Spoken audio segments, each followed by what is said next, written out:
Connor Smith, the rising country singer, just spoke out for the first time since that tragic car accident back in June killed 77-year-old Dorothy Dobbins in Nashville. It all went down on June 8th on 3rd Avenue North, where Smith, who's 24, was driving a Chevy Silverado pickup truck and struck Dobbins as she was crossing the street in a marked crosswalk while walking her dog. She was rushed to Vanderbilt University Medical Center but died from her injuries. Dobbins was a retired attorney and longtime advocate for justice and peace. Known for her work in programs to reduce violence, her sharp mind, and her gentle soul, she lived in the Germantown neighborhood and had a career spanning over 4 decades. Now, authorities investigated for weeks, and on July 10th, the Metro Nashville Police Department issued him a misdemeanor state citation for failure to yield, resulting in a fatality. It's classified as a traffic violation, not a criminal charge, so it points to no intent or recklessness on his part, just a horrible accident and tragedy. This loss cuts deep for the community, especially since Dobbins was such a respected figure, but it also shakes up the world of country music, where Smith has been building his name. He's from Nashville himself, signed to Valerie Music, and first blew up in 2021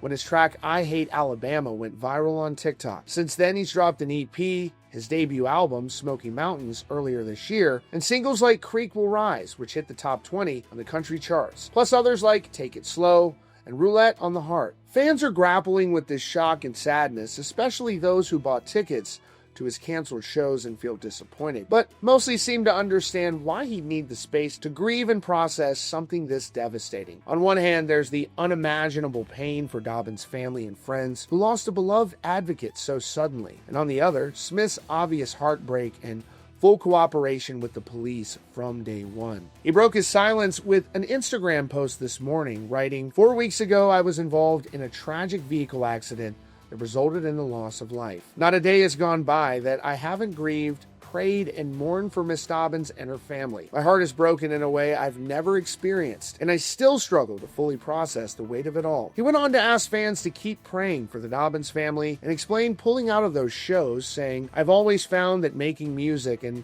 playing shows is a place for healing for me, but for this moment, it was important for me to take time away out of respect for everyone involved." His attorney, Warwick Robinson, released a statement writing, "A misdemeanor state citation was issued tonight by the Metro Nashville Police Department to Connor Smith. Connor's incredibly grateful to the MNPD for their time and efforts to carefully investigate this tragic accident and has continued to cooperate at all times. His thoughts remain with Miss Dobbins' family, and he remains committed to honoring her memory with compassion by supporting efforts to improve pedestrian safety and help prevent future tragedies." Now, so far, there's no word on when he plans to return to the stage, but he's clearly focused on healing and making a positive impact out of this horrific tragedy. So what do you think about this situation? Drop your thoughts in the comments.